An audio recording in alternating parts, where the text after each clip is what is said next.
Bismillahirrahmanirrahim. Assalamualaikum warahmatullahi wabarakatuh. Waalaikumsalam warahmatullahi wabarakatuh. Warahmatullahi wabarakatuh. Nanti Bapak dosen pembimbing kami, Bapak Dr. Ilyas Ismail.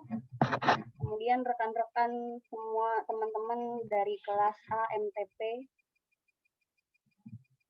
Pada hari ini kami kelompok 2, terdiri dari saya, Dian Komala Dewi, dan Ibu Masayu Vivi Deviani atau Mbak Vivi, akan menjelaskan makalah kami mengenai sistem kepercayaan dalam Islam, karakteristik akidah Islam.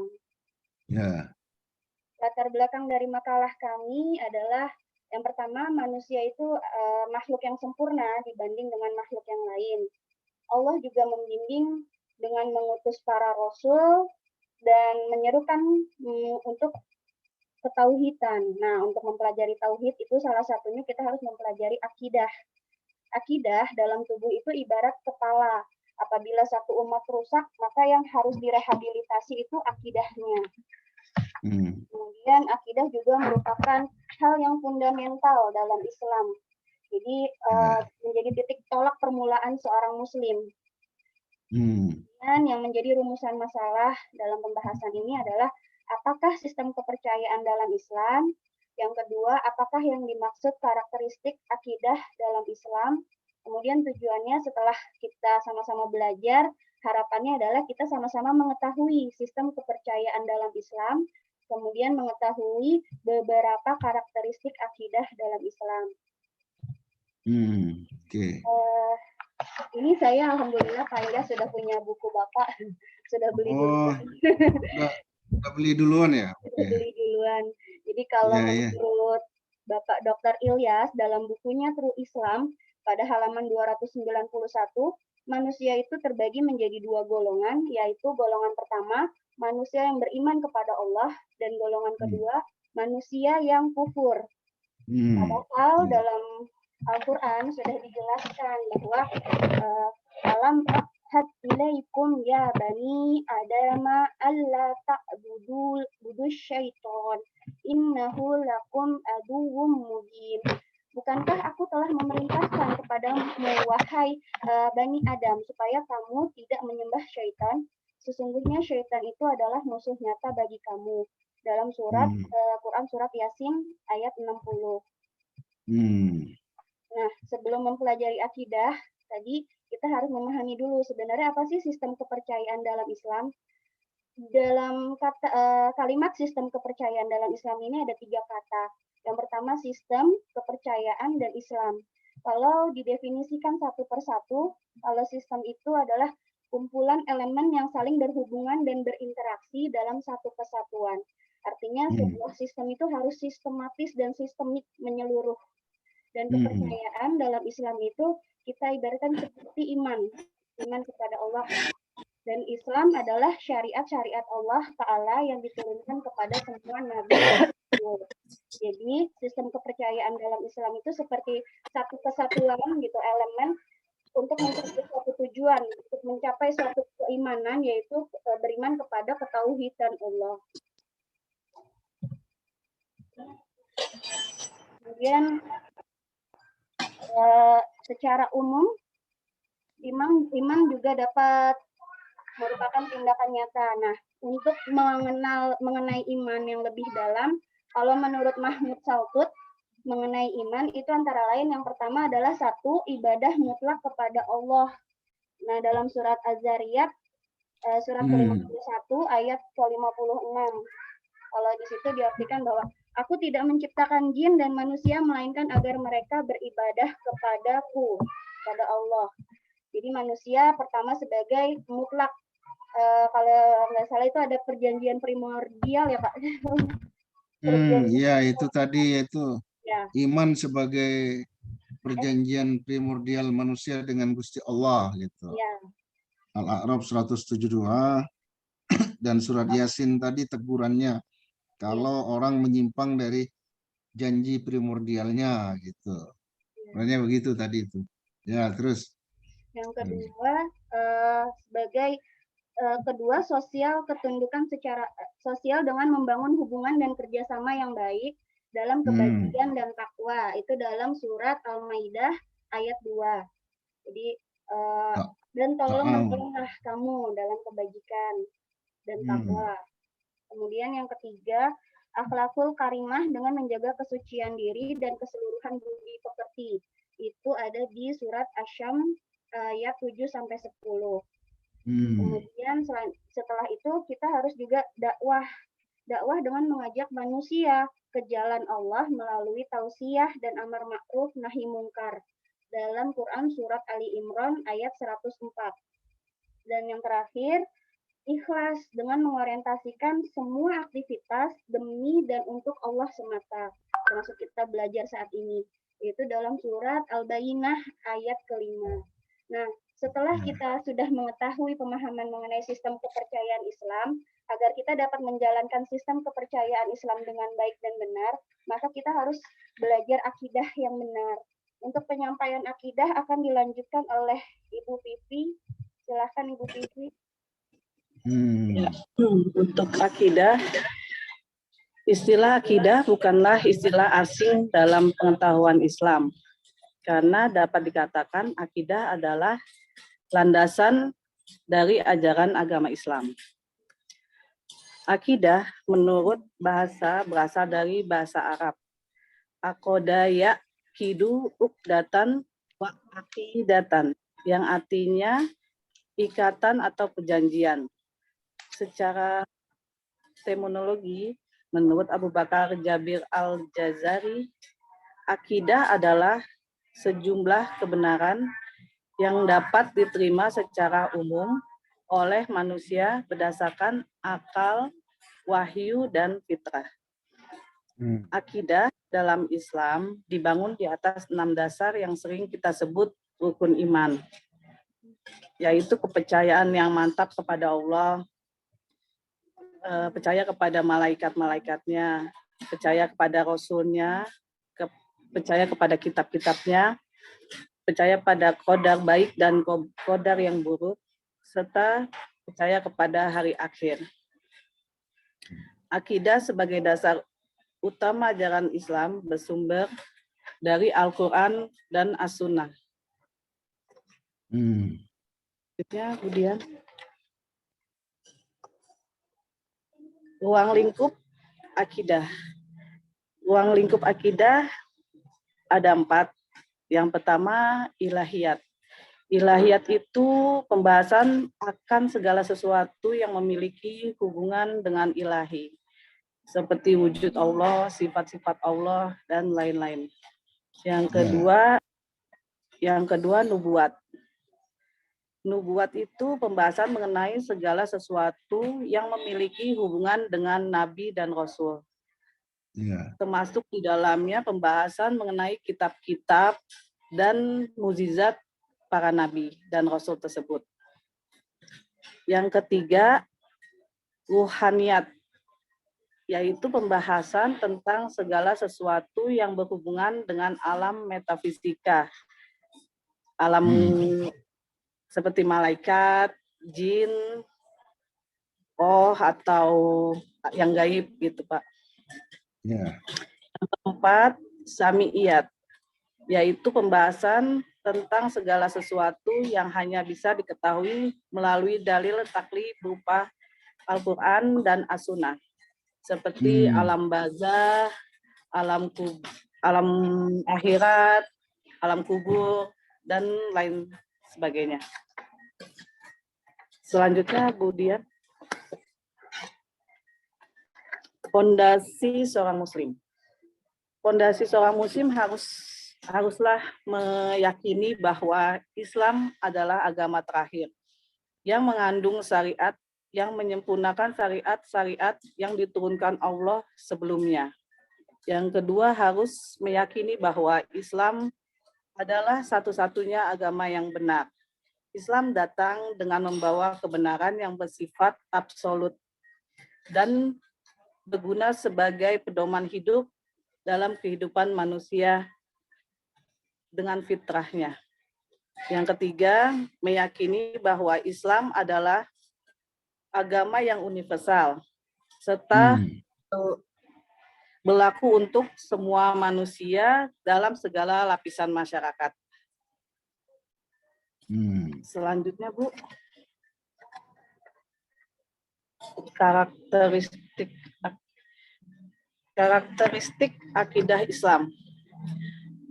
Karakteristik akidah Islam dikelompokkan menjadi 5. Yang pertama, akidah taufikiyah, yakni dalam berakidah dan memahami akidah Islam, kita wajib membatasi ketetapan wahyu Al-Quran dan As-Sunnah yang sahih. Yang sahih saja maksudnya. Oleh karena itu, kita tidak diperkenankan mengedepankan dan mendominasikan peran penalaran akal dan logika dalam memahami akidah. Yang kedua, akidah gaibiyah, yakni muatan dan esensi Islam yang didominasi oleh keimanan yang gaib. Dalam hal ini, bukanlah gaib versi dunia, melainkan istilah gaib menurut Al-Quran dan As-Sunnah yang tidak bisa ditangkap oleh kemampuan alami indera manusia. Contohnya kegaiban malaikat, kegaiban zat Allah. Yang ketiga, akidah samilah, yakni akidah yang lengkap, sempurna, menyeluruh, dan komprehensif, yang meliputi pokok-pokok prinsip-prinsip dan rukun-rukun keimanan dengan segala konsekuensinya. Yang keempat, akidah tauhidiyah, tauhid, yakni akidah ketauhidan kepada Allah, di mana esensi dan inti utama akidah serta keimanan di dalam ajaran agama Islam adalah sikap ketauhidan seseorang mukmin kepada Allah. Yang kelima, akidah fukaniyah, yakni merupakan akidah pembeda secara jelas dan tegas. Contohnya antara kebenaran dan kebatilan, keimanan dan kekufuran, dan sebagainya.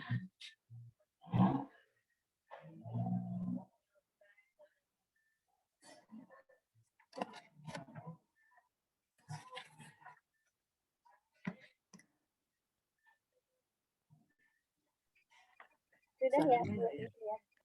Sudah. Sarannya? Baik, demikianlah penjabaran dari kelompok kami. Mungkin ada masukan dari Pak Dokter atau dari teman-teman sekalian. Ya, saya sedikit dulu ya sebelum ini. Terima kasih disampaikan kepada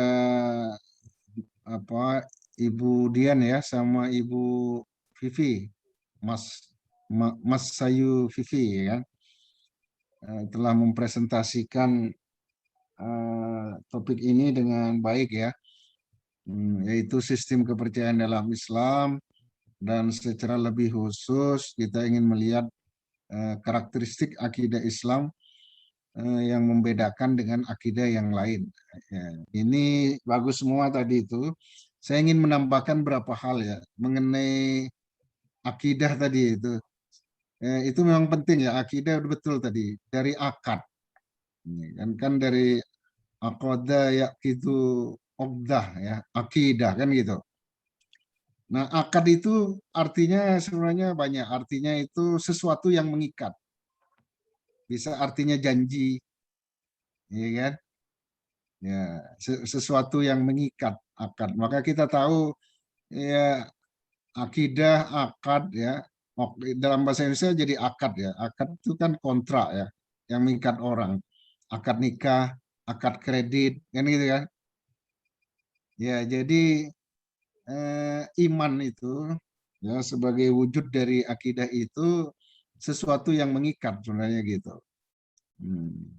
Jadi iman pada Allah, akidah itu sesuatu yang mengikat, bisa artinya janji, ya, janji kepada Allah kira-kira begitu, atau sesuatu yang mengikat. Jadi tauhid itu Ya, sebenarnya bisa diartikan janji. Janji itu kan mengikat, yang berjanji kan.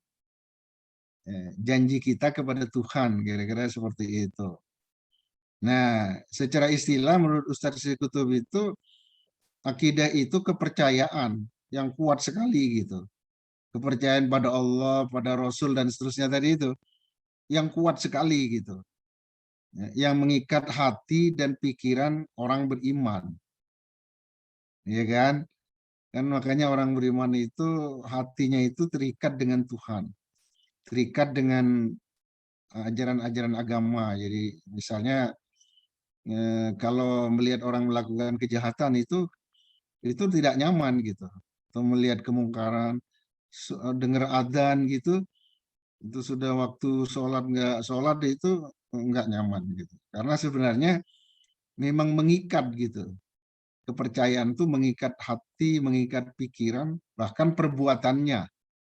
Mengikat perbuatannya. Ya, makanya nanti akidah sistem kepercayaan Islam itu tidak berdiri sendiri. Ada hubungannya dengan perilaku, dengan akhlak. Begitu. Nah, terus yang kedua, tadi yang dikutip dari buku saya itu memang kan parsial gitu ya. Jadi sebenarnya ceritanya itu iman itu bisa dimaknai sebagai perjanjian primordial manusia dengan Allah. Perjanjian primordial itu dari prem dan ordo. Prem itu dahulu, kayak primitif gitu. Ordo itu hukum. Ya, dulu ada hukum Belanda itu disebut ordonansi gitu. Jadi primordial itu artinya perjanjian yang kita catat, kita sampaikan dengan Tuhan sebelum manusia lahir ke dunia. Jadi bahasa akademiknya disebut perjanjian primordial. Kalau bahasa agamanya itu perjanjian yang terjadi sejak zaman azali. Azali itu sebelum kita lahir ke dunia ini. Atau lebih sederhana, primordial itu perjanjian manusia yang disampaikan di alam roh gitu. Ya, alam roh itu sebelum manusia lahir ke dunia. Nah, di dalam Al-Quran, Al-A'raf 172, itu disebutkan bahwa semua orang itu sudah berjanji untuk menuhankan Allah, untuk menyembah hanya kepadanya. Ya, yang sering diceramahkan itu di Al-A'raf 72 itu disebut Bani Adam juga. Nah, terus Allah itu bertanya kepada semua orang di alam azali, di zaman primordial itu, alastu birabbikum qalu bala, kan gitu kan? Saya ini Tuhanmu kan? Kata Allah gitu. Terus semuanya bilang bala, nggih gitu. Nah, itu namanya, nah, menurut Al-Qur'an itu dikatakan, dinyatakan oleh semua orang. Nah, makanya disebut perjanjian primordial. Itu di zaman azali, ya, di alam ruh gitu. Nah, setelah manusia lahir ke dunia, itu yang tadi diceritakan Mbak Dian itu, ada yang beriman sesuai janjinya, tapi ada yang kufur. Itu artinya melanggar komitmen dan janji primordialnya, kan begitu kan? Makanya ditegur di surat Yasin ayat 60. Alam a'had ilaikum ya bani Adama Allah ta'budu syaitan. Kamu kenapa sekarang menyembah berhala, menyembah setan yang selain Allah itu? Bukankah kamu dulu, kira-kira begitu, sudah berjanji untuk menuhankan Allah, kira-kira seperti itu ya. Nah, tadi sedikit saya karakter tadi bagus sekali ya. Ada akidah tauhidiyah, ada taufikiyah, ada syamilah ya, itu saya kira oke, bagus. Nah, saya menambahkan ya, tapi di buku saya itu nggak ditulis itu ya. Jadi sebenarnya ada karakter yang sangat hebat gitu. Selain yang tadi disebut Ibu Vivi tadi itu, Jadi karakter akidah Islam itu ada 5 ya, selain yang tadi. Nah, yang pertama itu universal ya. Tadi betul tadi kan ada syamilah itu sama. Tapi penjelasannya begini, yang dimaksud akidah Islam itu berwatak universal. Allah itu dideklarasi sebagai Tuhan seluruh alam. Ya enggak? Karena di surat Al-Fatihah itu kan Alhamdulillahi Rabbil Alamin. Allah itu Rabbul Alamin. Jadi itu karakter universal.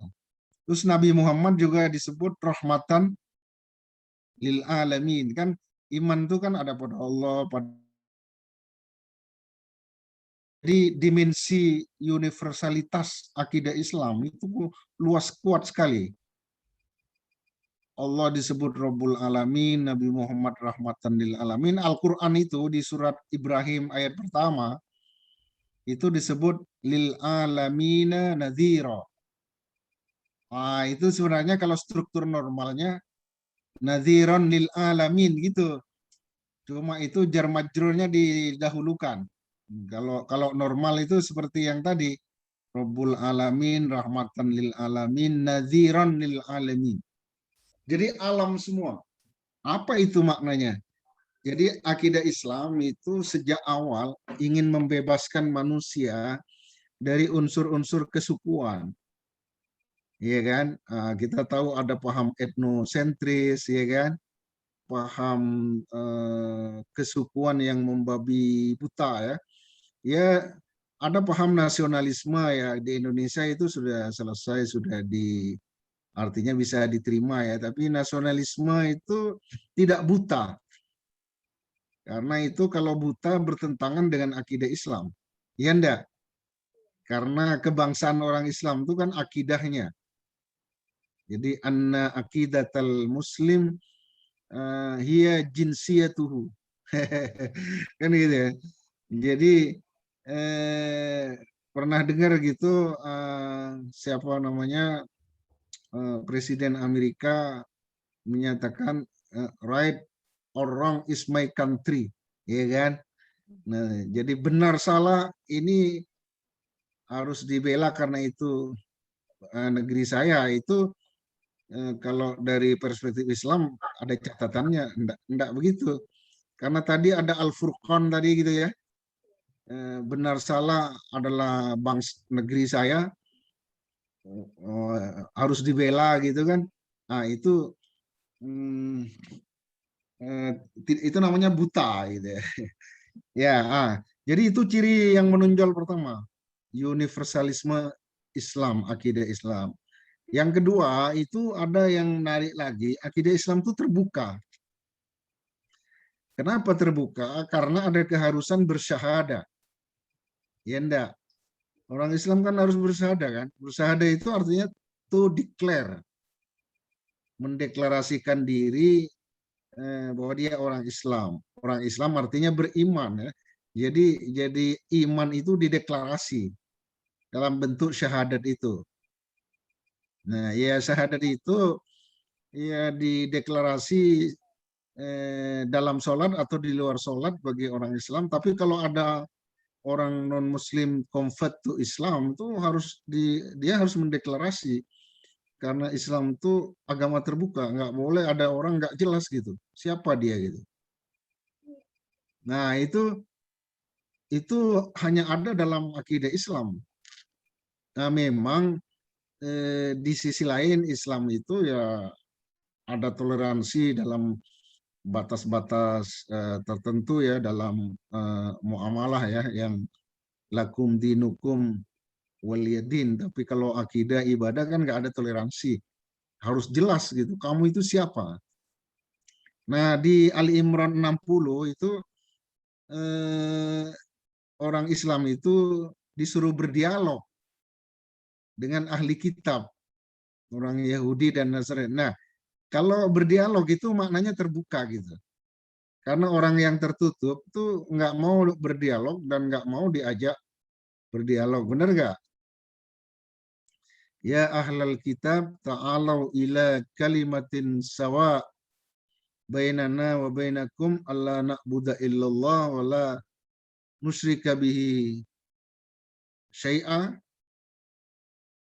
Terus fa in tawallaw faqulu ishhadu bi anna muslimun. Nah, itu ada perintah bersyahadat, disuruh berdialog, berdiskusi gitu kan, untuk bisa kembali kepada tauhid gitu. Tapi kalau nggak mau, nggak boleh dipaksa.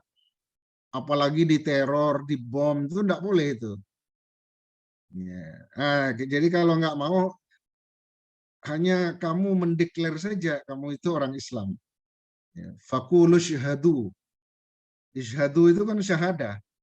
Bi anna muslimun. We are Muslim. Kira-kira gitu. Itu ciri yang kedua, tambahan dari saya. Yang ketiga itu ada yang tadi sebenarnya ya, yang saya ingin beri. Sebenarnya memang akidah itu, kepercayaan dalam Islam nggak boleh itu harus dari sumber Islam tadi gitu ya. Tapi sebenarnya bukan tidak boleh dipikir gitu. Justru jadi kekuatan Islam itu, akidah Islam itu rasional gitu. Nah, misalnya kalau Anda pernah belajar ketuhanan dalam agama Buddha itu agak susah itu. Atau ketuhanan di dalam ini agama Nasrani, Trinitas itu kan logikanya nggak ketemu. Karena Tuhan bersegi tiga gitu kan. Ya. Tapi kalau ketuhanan Islam itu sangat rasional, jelas dan distintif. Karena Allah itu katanya tunggal kan, ahad. Ya, Qul huwallahu ahad. Lam yalid, walam yulad, walam yakul lahu. Itu rasional sekali. Kalau tadi disebut teologi, akidah itu ada kaitan pertama bagian ilahiyat tadi kan, ketuhanan. Itu dalam teologi Islam dirumuskan misalnya kalau dalam paham Ahlus Sunnah wal Jamaah 20 sifat kan. Wujud, kidam, itu sebenarnya sifat-sifat itu kategori rasional dari Gusti Allah. Misalnya dikatakan wujud, ada gitu ya. Kalau nggak ada bukan Tuhan. Lawannya Adam itu yang disebut mustahil. Hidup, hayat. Kalau mati bukan Tuhan. Berkuasa, ya harus kuasa. Dan ada semacam rasionalitas ya, argumen dalam Quran.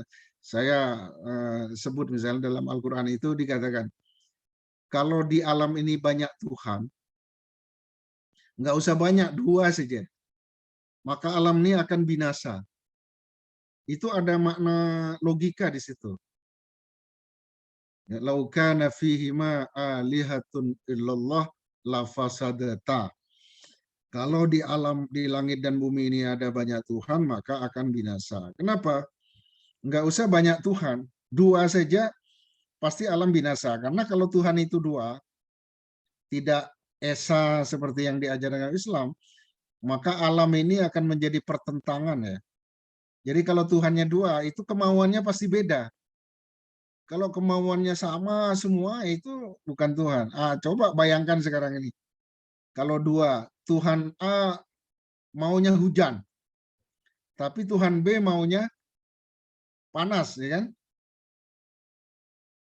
Yang mana yang terjadi? Kalau benar Tuhan, Tuhan itu kemauannya mesti terjadi. Kalau nggak terjadi, namanya Tuhan yang lemah. Bukan Tuhan. Jadi, nggak mungkin kalau Tuhan itu banyak. Ya. Jangankan banyak, dua aja nggak mungkin. Karena kalau dua orang itu nggak mungkin keinginannya, kemauannya itu sama. Kalau kompromi gimana? Ya, kompromi itu menunjukkan unsur lemah. Karena ada bagian yang dibuang. Makanya benar, Allah itu harus ahad. Lam yalid, walam yulad. Jadi, akidah Islam itu ya rasional ya. Argumentatif. Kalau Trinitas itu bingung itu.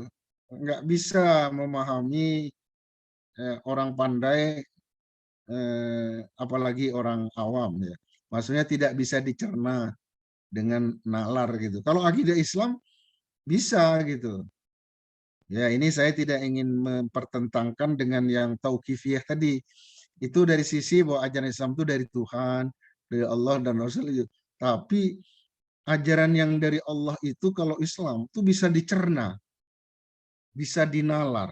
Dan itu yang menjadi karakter yang ketiga dari akidah Islam yang tidak ada di dalam akidah yang lain.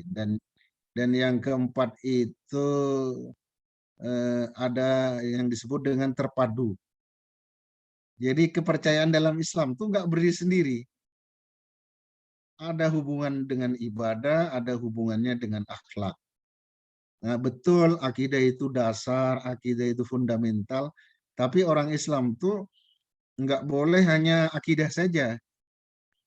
Karena kalau akidah saja itu seperti ada fondasi tapi rumahnya nggak ada gitu. Hanya ada fondasi aja, itu kan nggak bisa. Tapi juga nggak bisa ada bangunan nggak ada fondasinya, berarti kan roboh kan. Nah, itu yang dimaksud terpadu ya.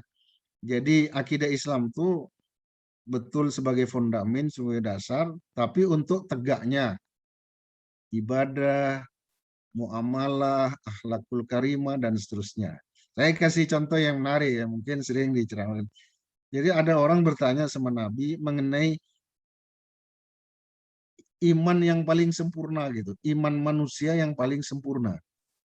Kan itu hadis sahih, mungkin Kiai Ridho udah sering mendengar atau berceramah kan, ayyun nas akmaluhum imanan. Ya Rasulullah, siapa orang yang paling sempurna imannya, akidahnya. Tapi jawab Nabi itu agak menarik, katanya ahsanuhum khuluqa. Orang yang paling bagus akhlaknya. Itu kalau analisa dangkal, itu jawaban dengan pertanyaannya enggak cocok. Ya enggak? Ditanya akidah, jawabannya akhlak. Cocok apa enggak cocok itu? Kalau secara harfiah tidak cocok. Orang nanya iman kok jawabannya akhlak. Tapi itu jawaban yang sangat jenius. Jawaban yang paling tepat dari perspektif Islam bahwa akidah itu integratif. Terpadu dengan bagian yang lain gitu loh. Ya tidak berdiri sendiri. Ya sederhananya akidah itu harus melahirkan ibadah, harus melahirkan hubungan sosial yang baik, harus melahirkan akhlak, harus melahirkan dakwah. Itu 4 ayat yang dikutip Ibu Dian KD itu tadi. Ya enggak, yang pertama tadi apa itu yang ibadah ya? Ya ibadah, terus yang Al-Maidah itu kan ta'awanu 'alal birri. Itu bangunan yang harus lahir di atas pondasi kepercayaan Islam, akidah Islam. Ya. Oh ya, Ad-Dariyat 56. Ya, wa ma khalaqtul jinna wal insa illa liya'budun. Lalu sosial, saling membantu dalam kebaikan, bukan dalam kejahatan. Ta'awanu 'alal birri wat taqwa wa la ta'awanu 'alal itsmi wal udwan. Lalu yang ketiga, akhlak katanya. Wa nafsi wa ma sawwaha fa alhamaha fujuraha wa taqwaha qad aflaha man zakkaha wa qad khaba man dassaha. Ya, Asy-Syams, Quran Asy-Syams ayat 7 sampai 10. Nah, sangat bagus sekali. Yang keempat itu dakwah. Jadi kalau orang beriman pada Allah, punya akidah, dia harus berdakwah. Nah, berdakwah itu apa? Melakukan amar ma'ruf, nahi mungkar. Karena kan tadi karena pikiran dan hati orang yang berakidah itu terikat dengan Tuhan, dengan agama. Jadi kalau ada pelanggaran dia nggak diam. Terima kasih, itu aja tambahannya. Bagus sekali topik hari ini. Silakan didalami dalam diskusi ya. Ini pesertanya sudah lengkap ya, 17 ya. Silakan dibuka diskusi, Mbak Dian. Ya, baik Ustadz, jazakumullah khairan atas tambahannya. Mungkin dari teman-teman ada yang mau didiskusikan, kita sama-sama bahas. Ntar kalau nggak paham bisa saling bertanya sama Ustadz. Iya. Bertanya ya Ustadz ya? Iya, ya. Silakan Pak Kiai Ridho. Assalamualaikum warahmatullahi wabarakatuh. Kelompok Mbak Dian. Mungkin saya bertanya gini, kita sering dengar ada namanya akidah Asy'ari sama akidah Rububiyah gitu Ustadz ya. Oh iya. Itu dalam konteks pelajaran kita ini dia masuk kajian kemana nih? Karakteristika atau apa gitu Ustadz? Oh itu ini benar itu. Jadi itu kajian teologi. Jadi itu sudah ilmu, sudah pemikiran ya. Jadi akidah itu kalau sederhananya kan beriman sama Allah dan Rasul. Nah, kalau jadi ilmu kan namanya teologi. Bagaimana berimannya itu? Oke. Ya itu jawabannya beda-beda. Misalnya Allah itu esa. Tapi esanya itu seperti apa? Kalau menurut orang Mu'tazilah, esa itu harus tidak punya sifat. Karena kalau punya sifat tidak esa lagi. Karena ada zat dan sifat gitu. Tapi menurut paham Asy'ari, Allah itu esa justru harus bersifat. Karena dengan sifatnya dia berbeda dari yang lain. Maka kemudian meneguhkan ketunggalan, keesaan Tuhan sehingga nggak ada yang sama dengan dia. Gitu. Begini, ini kalau di Usuluddin mengerti. Jadi pemikiran Islam mengenai akidah itu kan doktrin dasarnya ya Pak Ridho ya. Kan saya di pengantar dulu, ini studi Islam untuk magister, bukan hanya doktrin, tapi pemikiran. Nah, dalam pemikiran itulah ada aliran-aliran. Kalau yang lama Asy'ariyah. Nah, sebenarnya dalam ajaran teologi, aliran Asy'ariyah dan Maturidiyah itulah yang disebut paham Ahlus Sunnah wal Jamaah. Nanti dalam perkembangannya itu ada akidah salafiyah gitu. Akidah salafi yang mengkritik akidahnya Asy'ari dan Maturidi gitu. Jadi salafi itu yang belakangan. Itu dirumuskan pertama oleh ulama besar dunia namanya Ibnu Taimiyah. Dari Ibnu Taimiyah itu diteruskan oleh Abdul Wahhab yang alirannya namanya Wahabi gitu. Nah, dia kalau dalam paham Asy'ari, iman itu ya artinya tasdikun bil qalbi. Gitu ya.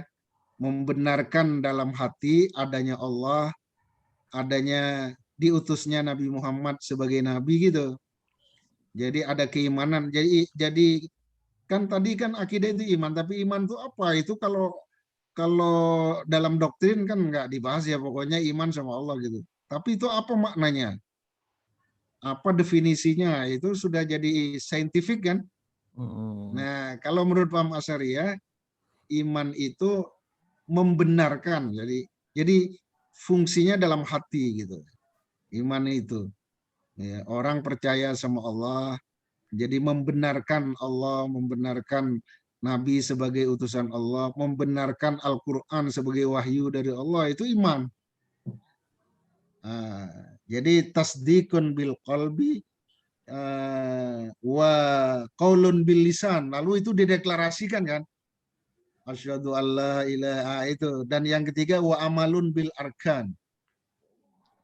Nah, itu rumus akidah dari Ahlus Sunnah wal Jamaah Imam Asy'ari. Lalu belakangan dari Ibnu Taimiyah itu ada rumusan teologi. Ya, kan ilahiyat itu tadi itu kan.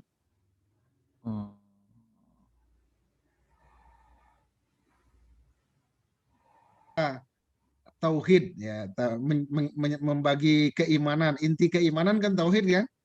Ya. Ya enggak, tadi kan Mbak Vivi kan menulis itu ada karakter tauhidiyah gitu. Nah, itu juga berkembang. Bagus sekali Kiai Ridho menanya itu. Nah, Ibnu Taimiyah itu sebenarnya belakangan, jauh belakang dibanding Imam Asy'ari tadi. Nah, ada pemikiran membagi tauhid ke dalam 3 bagian. Nah, itu sebenarnya itu salafiyah itu sebenarnya, teologi salafi. Oke. Apa 3 itu? Tauhid uluhiyah, tauhid rububiyah, tauhid uluhiyah, tauhid asma was sifat. Tauhid rububiyah itu kepercayaan bahwa Allah lah yang menciptakan alam, yang memelihara. Iya kan? Nah, itu tauhid rububiyah kan, dari Rob, Allah itu disebut Rob kan. Itu Rob itu seperti tarbiyah itu, mengelola, mendidik alam. Nah, itu tapi menurut Ibnu Taimiyah, tauhid rububiyah itu belum membedakan orang Islam dengan orang lain. Orang kafir juga percaya bahwa yang ciptaan alam ini Tuhan gitu kan. Di Quran kan ada itu, orang kafir jahiliyah itu kalau ditanya man khalaqas samawati wal ard la yaqulunallah. Jadi orang kafir juga, ini maksudnya orang musyrik jahiliyah ya, orang Mekah itu, kalau ditanya siapa yang menciptakan langit dan bumi, mereka akan mengatakan Allah. Nah, kalau begitu tidak ada bedanya dengan orang Islam kan. Nah, jadi Ibnu Taimiyah ingin mengatakan tauhid itu, yang tauhid umum itu namanya tauhid rububiyah, tapi tauhid rububiyah itu belum membedakan orang Islam dengan orang kafir.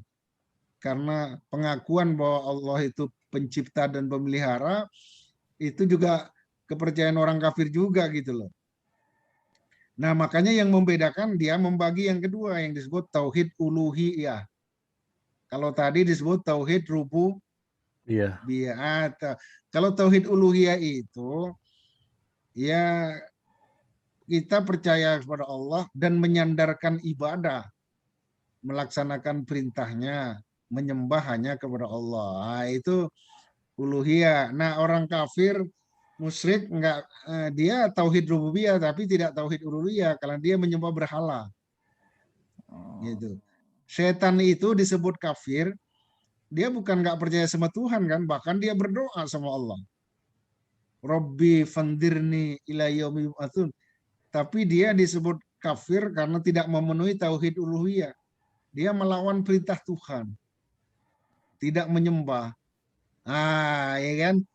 Jadi yang inti itu di tauhid uluhiyah, itulah yang dikutip oleh Mbak Ayu tadi yang di surat Al-Bayyinah itu, wa ma umiru illa liya'budullah mukhlishina lahuddin. Nah, itu tauhid uluhiyah. Nah, masih ada lagi tauhid al-asma was sifat. Maksudnya Allah itu punya nama dan sifat sendiri yang tidak dimiliki oleh yang lain gitu kan. Ya, kalau di teologi Asy'ari kan sama itu, ada mukhalafatul lil hawadis. Ya, makanya orang tidak boleh namanya Rozak sebenarnya. Kan gitu kan. Kalau orang namanya Rozak itu kan Asmaul Husna, harus ditambah Abdun. Abdur Rozak gitu. Orang nggak boleh namanya Rahman. Karena itu Gusti Allah itu kan. Ya, makanya mestinya kalau di Betawi kan disingkat kan. Rahman, sebenarnya dia nama aslinya pasti Abdur Rahman. Ya, Ustadz, Kiai yang ngasih nama dia pasti ngerti. Orang namanya Kholik. Boleh nggak itu? Kholik artinya, Kholik itu kan artinya Gusti Allah kan, pencipta. Iya. Nggak boleh. Tapi kalau ada hambanya boleh kan? Abdul Kholik. Ya, dia hamba dari Allah yang mencipta, sama dengan Abdur Rahman, Abdur Rahim, Abdur Razak, Abdul Fattah ya kan? Iya, iya. Ya, itu yang saya maksud pemikiran Pak Ridho. Baik, ya, itu sangat dalam. Mungkin kalau di Usuluddin tahu itu kita bicara ilahiyat tapi sudah dalam gitu.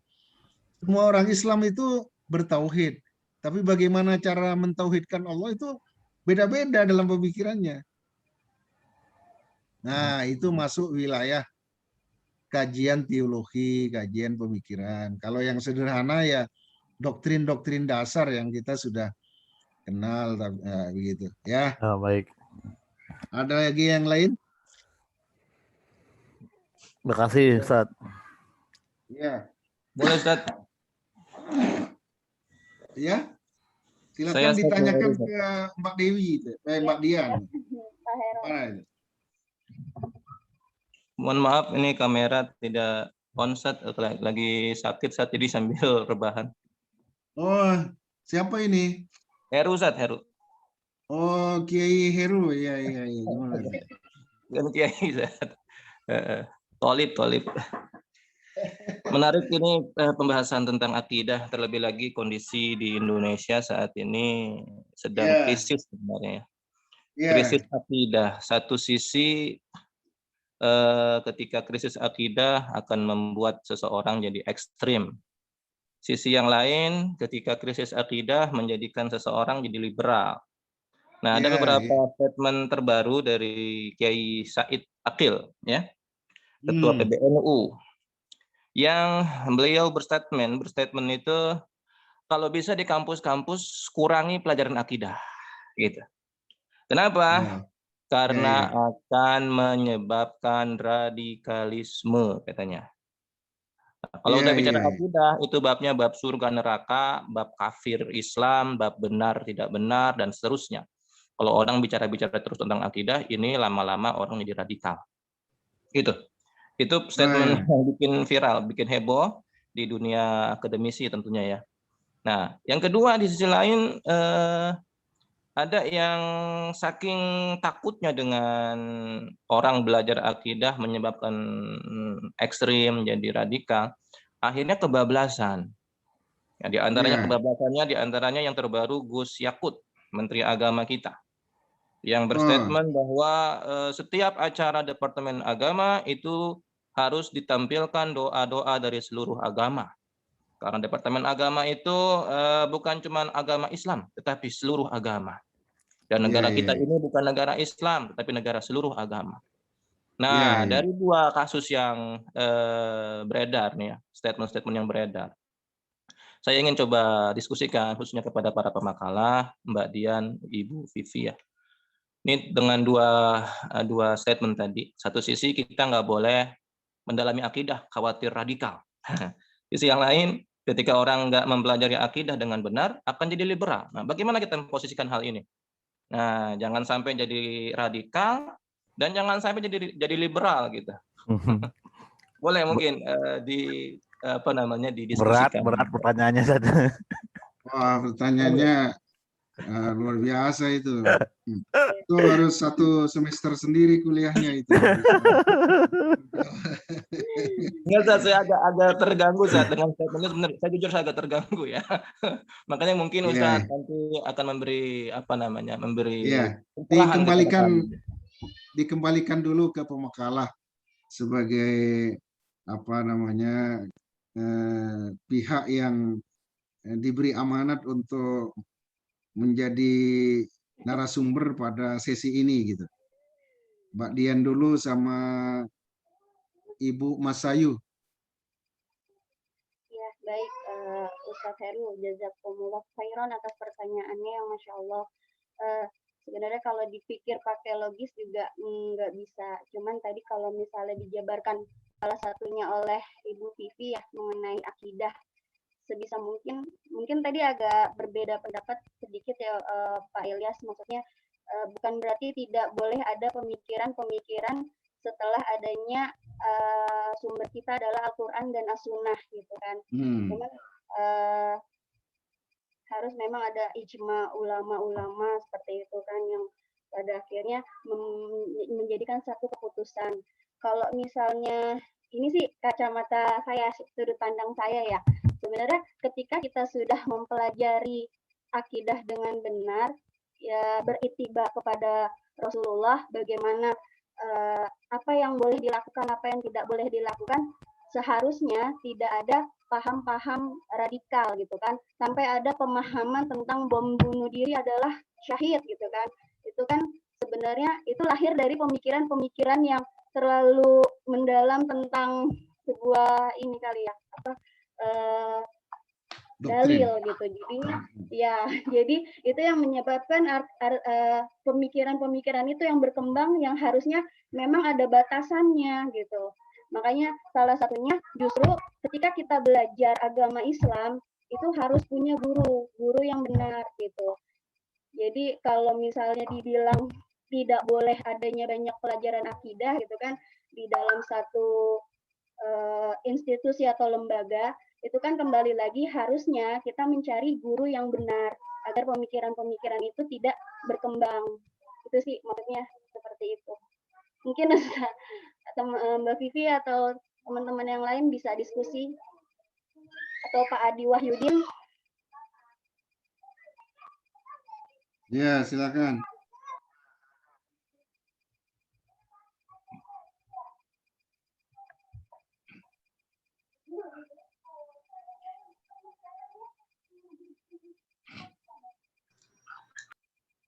Gimana Pak Heru?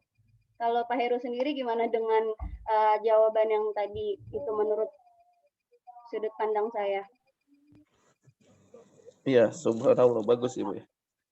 Bisa didiskusikan lagi nanti.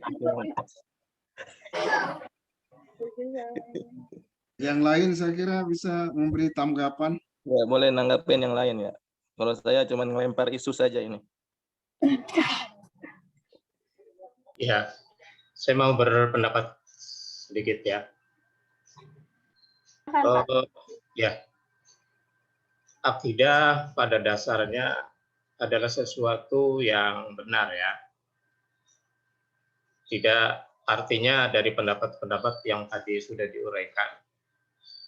Itu akidah harus melahirkan akhlak, harus melahirkan ibadah, ihsan.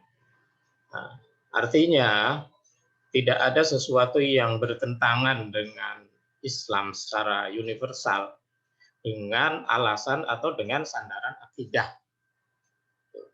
Jadi kalau akidah melahirkan kekerasan, itu sudah menentang dasar. Gitu. Bahwa konsep akidah yang benar, itu pasti akan melahirkan akhlakul karimah, amalia ibadah yang baik, yang benar untuk kepentingan semua umat. Nah, oleh karena itu, mungkin sebagian dari sekelompok masyarakat, ya karena memang semua orang punya beberapa pendapat. Mereka mengutip dari si A, si B, si C. Tentu dari beberapa pendapat itu banyak terjadi perbedaan-perbedaan. Namun ujungnya dari beberapa pendapat itu justru melahirkan sesuatu yang salah atau bertentangan dengan Islam. Nah, ini yang menjadi masalah. Mestinya boleh kita mengambil beberapa pendapat tentang karakteristik akidah, tetapi tidak bertolak belakang dengan ajaran Islam. Ya kalau membunuh itu kan sudah sangat bertentangan dengan agama gitu. Jadi itu pasti akidahnya belum benar. Ya hanya sebatas komentar Pak. Iya. Bagus sekali Pak. Siapa tadi? Samsudin. Oh, Kiai Samsudin. Iya. Iya. Menurut saya begini, ya kan mungkin pernyataan Kiai Siraj ya itu nggak boleh dilepaskan dari konteksnya gitu. Ya konteksnya ini kan ada maraknya kekerasan atas nama agama ya, atau radikalisasi agama gitu. Kalau secara harfiah ya pasti kita menolak ada pernyataan nggak boleh diajarkan akidah. Tapi mungkin kalau kita mendengar utuh barangkali tidak begitu barangkali ya. Jadi bukan nggak boleh diajarkan, boleh nggak banyak, tetapi bagaimana pengajarannya, apa yang diajarkan gitu barangkali gitu. Ya, akidah itu harus dipelajari, harus diajarkan.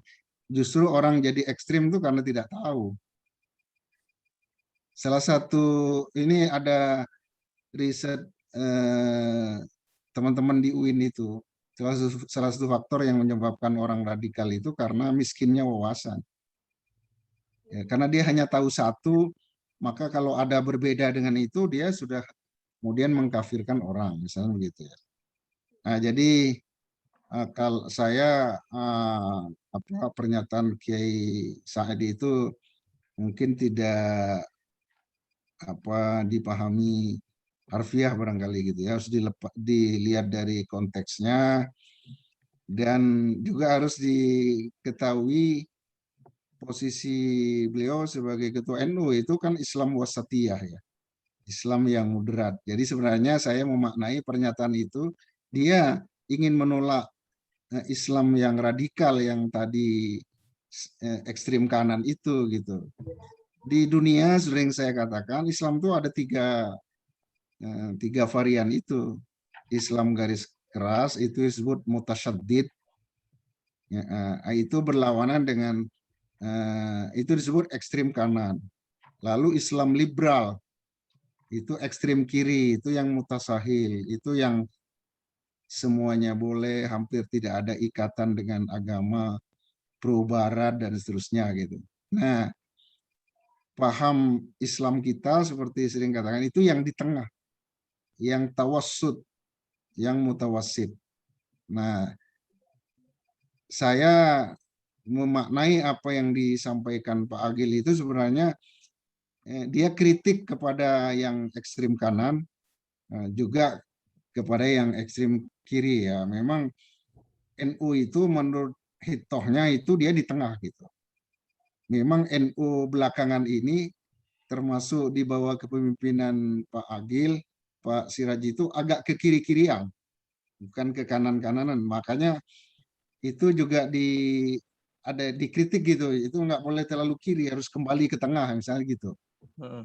Dan banyak pemikir muda NU yang juga dianggap liberal. Jadi kalau di NU itu jauh dari radikal, tapi lebih dekat ke kiri-kirian.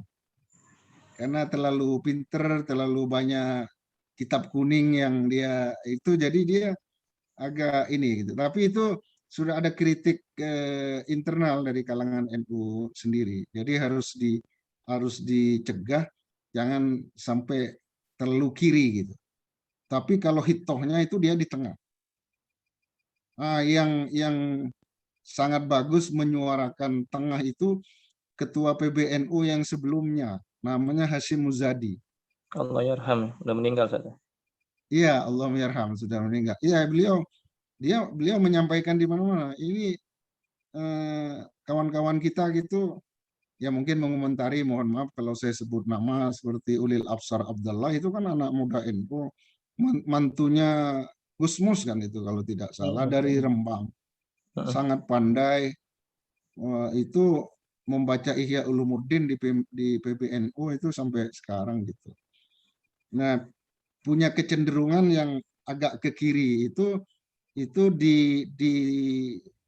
dipahami oleh pemimpin-pemimpin NU sendiri waktu itu zaman Allahumma'irham Pak Hashim Muzadi. Nah, memang Pak Agil ya ada bilang karena terlalu pandai gitu mungkin ya itu agak sedikit ke kiri. Ya sudah banyak juga yang mengingatkan supaya kembali ke hitoh. Ya memang pemikiran tuh seperti itu. Kayak bandul jam.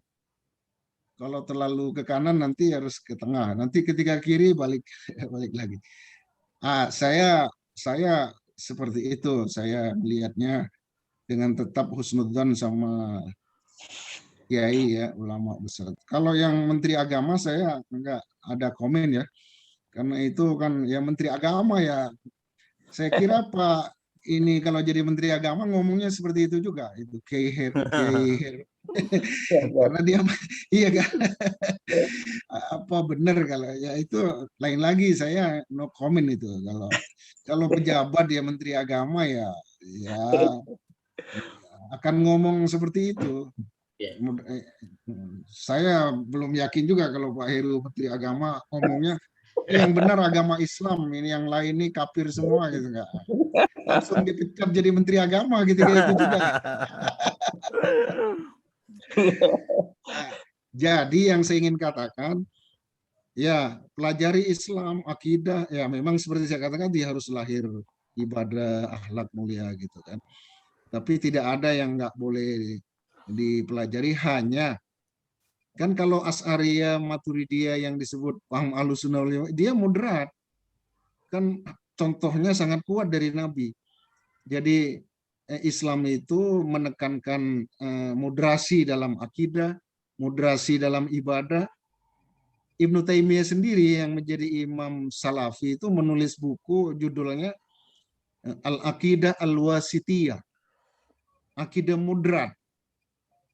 Ya, kita percaya sama Allah, keimanan Islam, tapi tidak membuat kemudian semua orang dikafirkan, kemudian karena kafir harus dibom, dibunuh. Nah, itu sebenarnya nggak ada tempatnya dalam Islam. Moderasi dalam ibadah itu bagus sekali, kita harus gedul. Tapi ada orang yang nggak pulang dari masjid itu berzikir sampai lupa memenuhi kebutuhan keluarganya, oleh Nabi suruh disusulin, suruh pulang dari masjid supaya dia bekerja gitu, melaksanakan tugasnya sebagai kepala rumah tangga. Dan kata Nabi, orang yang nyusulin itu lebih mulia dari yang berzikir nggak pulang dari masjid itu. Terus dalam hadis sahih yang ada rombongan itu, yang sahabat pada kagum karena merasa kalah akidahnya, kalah ibadahnya. Jadi ada tamu dari mana dalam hadis sahih itu, Pak Kiai Ridho ya kan. Ya, seorang bilang, kami tidak pernah tidur di malam hari, bertahajud. Kami tidak pernah tidak puasa. Bayangkan itu ibadahnya apa itu? Top kan? Dan kami tidak beristri, karena kalau beristri kan ibadahnya jadi kurang gitu kan. Harus menemani istrinya kayak gitu. Tapi terus Nabi berpidato kan, ana akhsyakum lillah. Jangan lupa, saya ini orang yang paling takut kepada Allah, yang paling takwa. Kan nggak ada yang lebih mulia dari Kanjeng Nabi kan? Iya. Tapi kata Nabi, saya bertahajud, tapi saya juga tidur. Jadi kalau semalaman ibadah nggak tidur itu ekstrim. Kata Nabi, saya ada tidurnya juga. Tapi kalau tidur aja nggak ada sholat malamnya juga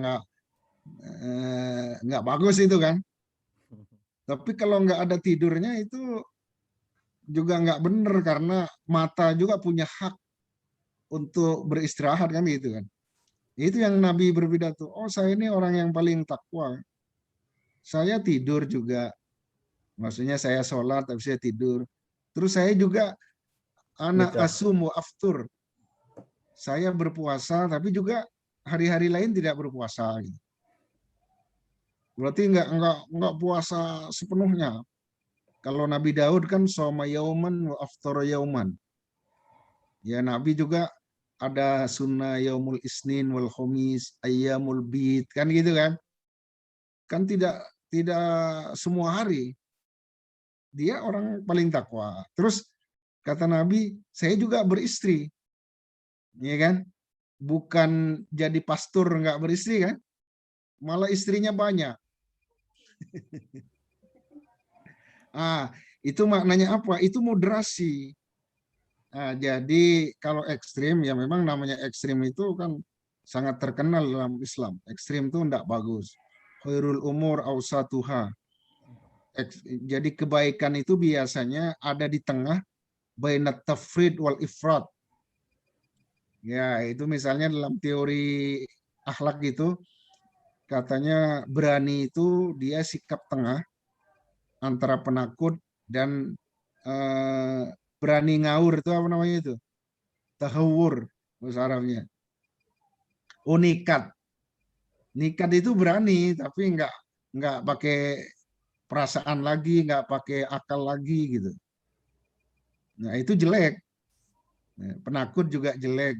Jadi berani itu sikap tengah antara penakut sama nekat.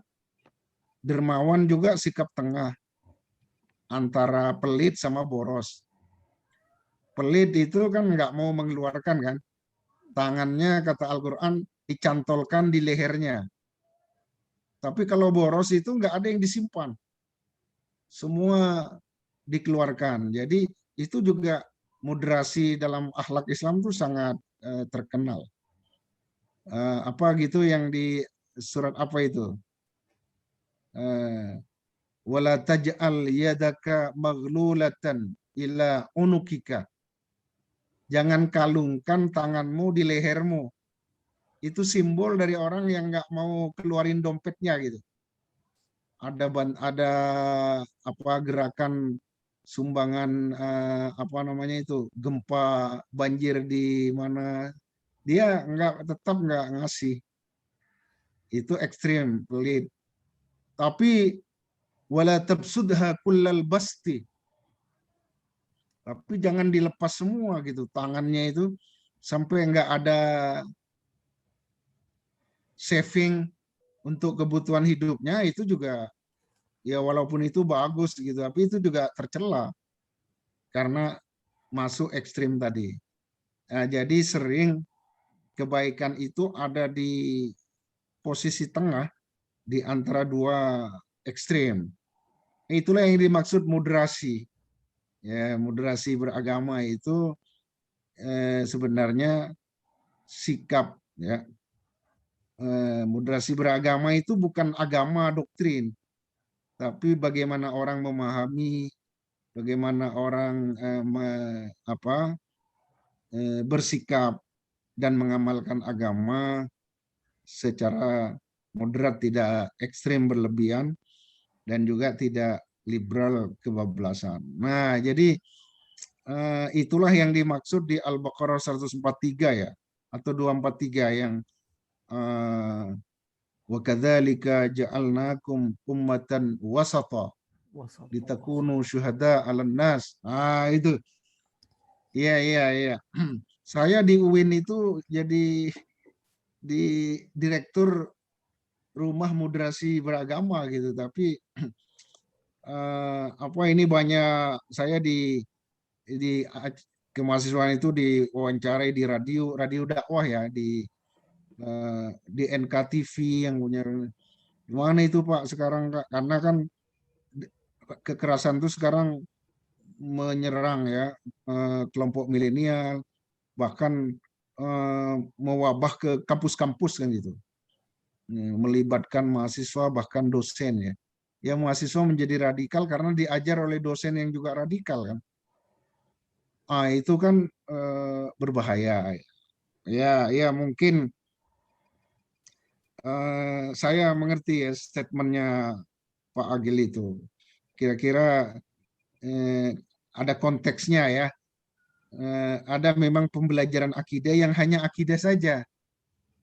Kan tadi itu akidah itu nggak berhenti di akidah, harus melahirkan keluhuran budi pekerti. Nah, keluhuran budi pekerti itu kan tidak kemudian membunuh orang sembarangan tanpa dasar.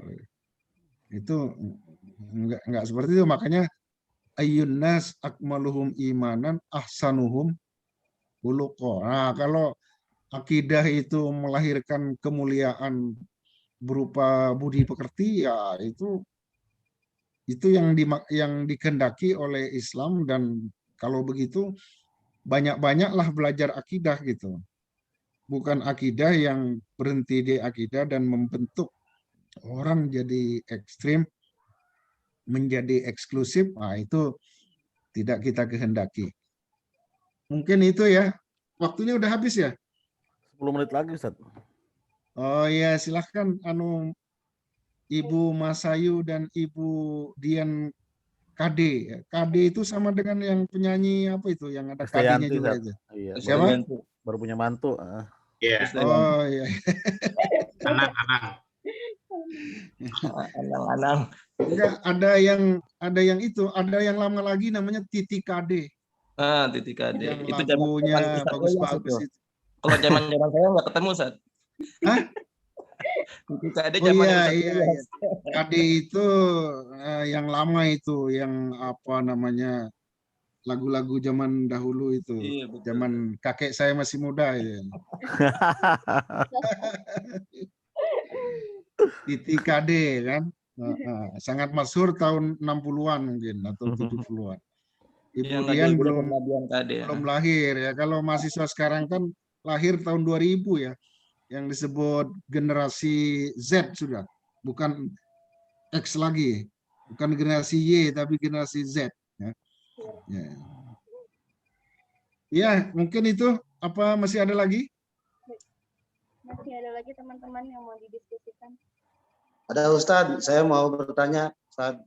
Iya, Pak Yazid ya? Ya, ya silahkan diarahkan ke Ibu Masayu Vivi sama Dian KD. Ya, ini Bu Masayu dan Bu Dian berhubungan tentang perjanjian primordial tadi, yang masalah ayat alastu birobikum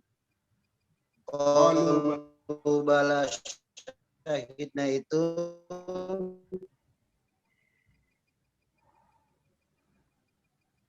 Oh, putus ya. Itu sinyalnya kurang bagus tuh Pak Yazid. Pak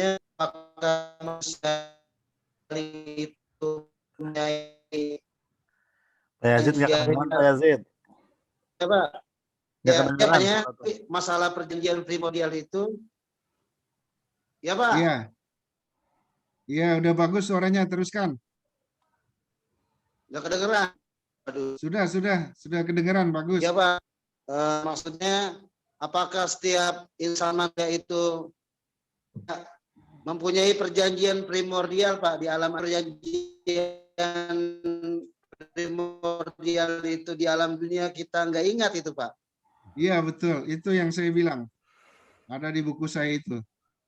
Memang itu kan ayat Quran menceritakan alam arwah kan disebutnya. Kalau bahasa akademiknya itu ya alam primordial itu. Alam primordial itu alam zaman dulu yang kita belum ada di dunia ini. Primordial atau prem and ordo itu. Atau kalau bahasa agamanya itu ada istilah zaman azali.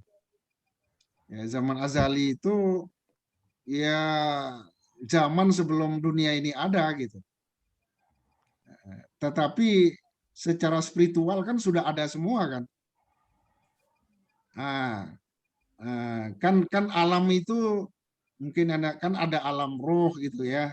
Ada alam rahim, alam dunia, alam kubur, alam barzah, baru alam akhirat kan gitu kan.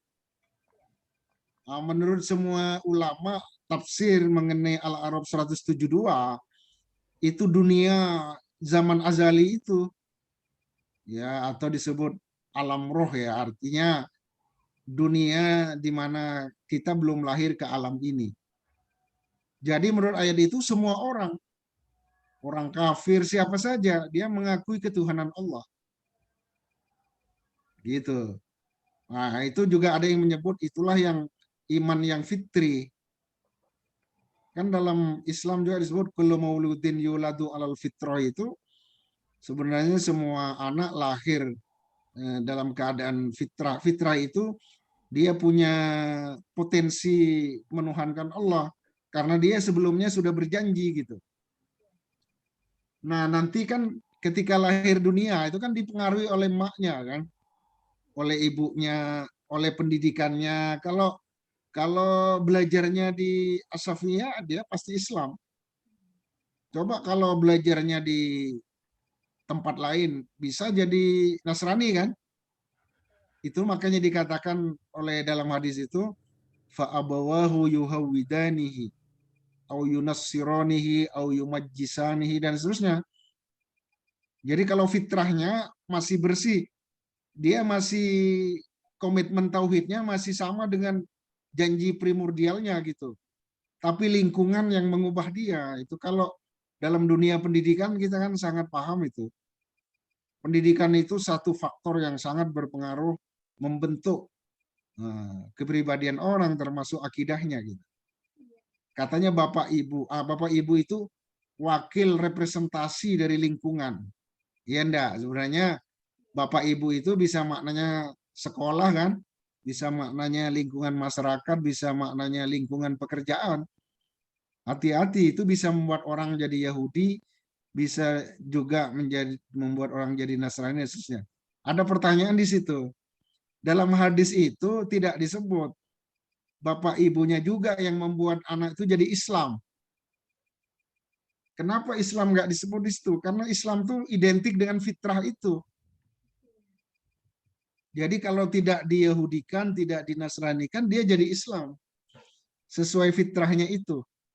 Makanya tidak disebut di situ. Fa'abawahu yuslimanihi gitu. Nggak ada. Karena Islam itu agama fitrah. Agama yang sesuai dengan kecenderungan dasar manusia. Ya, mengajarkan supaya menuhankan Allah, supaya mencintai kebaikan, mencintai persaudaraan. Ya, makanya fitrah itu ada dua menurut Ibnu Taimiyah yang sering disampaikan oleh Cak Nur dulu itu. Ada fitrah majbulah, fitrah yang merupakan watak dasar manusia. Orang itu bertuhan. Orang itu menyesal kalau melakukan kejahatan, itu majbulah. Terus ada fitrah agama, fitrah munazzalah namanya. Fitrah yang diturunkan dari langit berupa pedoman tadi. Yang isinya itu sama dengan watak dasar manusia itu. Nah, itulah yang dimaksud Al-Quran 30-30. Ya, Al-Quran surat Ar-Rum ayat surat ke-30 ayat 30. Fa'akim wajhaka lid-dini hanifa fitratallah. Nah, itu dipelajari lebih dalam ya. Ya, itu. Jadi fitrah itu ada fitrah watak manusia yang asli tapi ya, makanya sering diartikan suci ya. Ya, fitrah itu makna yang aslinya bukan suci. Kondisi sesuatu pada awal mulanya. Itu namanya fitrah. Jadi kalau buku baru keluar dari cetakannya itu fitrah. Anda mengeluarkan sepatu dari bungkusnya itu, nah itu kondisi fitrah namanya, masih genuine, masih asli. Nah, secara awam diartikan suci, sebenarnya itu makna kesimpulan saja, bukan suci fitrah itu. Ya. Dan bukan kertas putih seperti teorinya John Locke itu. Kertas putih itu kan pasir. Fitrah itu kertas yang sudah ada tulisannya, tapi belum berbentuk potensi. Tulisannya itu La ilaha illallah gitu. Nah, itu sering orang FK itu berceramah tentang teori tabula rasa dari pemikir pendidikan filosof dari Inggris namanya John Locke. Nah, itu sama dengan teori fitrah. Jadi anak itu mau ditulis kemana kan seperti itu. Sebenarnya itu ya tidak selalu tidak benar betul sebenarnya. Karena fitrah itu bukan kertas kosong. Sudah ada tulisannya tapi potensial itu. Tulisannya itu tauhid itu yang memang sudah dijanjikan, dikomitmenkan oleh dia di zaman azali atau yang disebut perjanjian primordial itu. Ini penting ya. Akidah iman itu bisa dipahami sebagai perjanjian primordial. Jaga janji itu karena harus ditepati sampai mati, kira-kira begitu. Itu yang dimaksud iman sebagai perjanjian primordial. Jadi iman itu jelas janji kita pada Allah. Sebagai janji harus ditepati, dipegang teguh seperti janji kepada manusia. ya, dalam muamalah, dalam bisnis dan seterusnya. Oke, waktunya habis ya. Luar biasa, kasih terus yang luar biasa untuk pemakalah hari ini, Ibu Dian sama Ibu Rasayu ya. Selamat.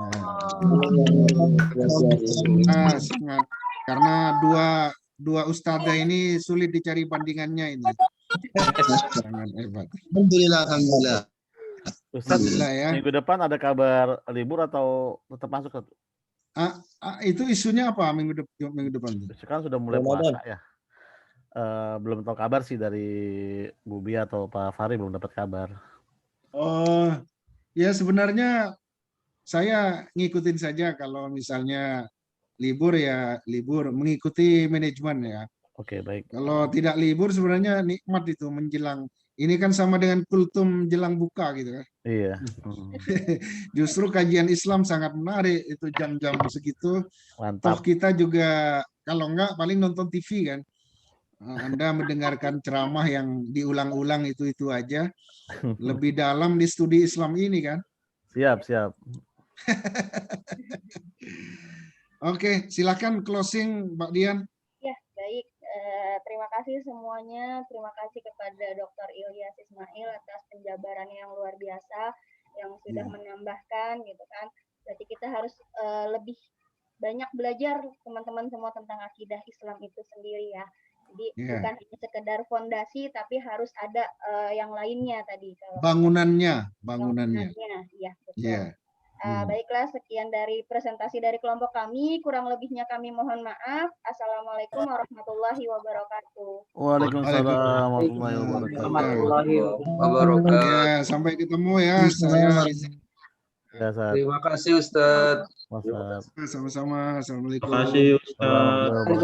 Warahmatullahi wabarakatuh.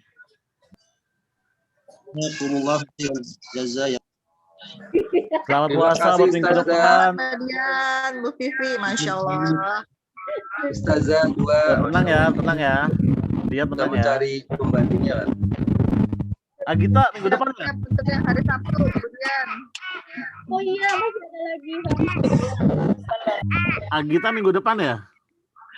Ridho, ya. Marangga. Oh, minggu depan saya Marangga. Marangga. Depan Ridho. Marangga. Neng minta materinya yang sesuai yang di YouTube pertama tuh. Materi tuh. Nanti antum bikin makalah saya itu ya.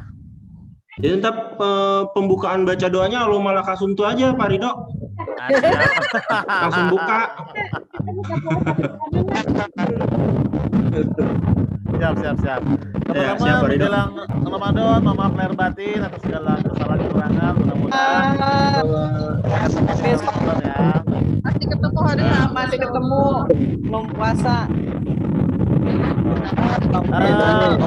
Bang Zen, kita tentuin kapan mau bukber bersama di rumahnya Budian.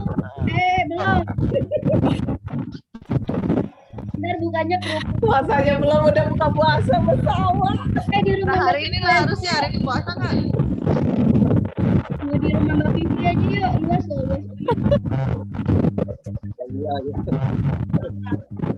Ya, insya Allah ketemu. Managa, gitu ya. Siap.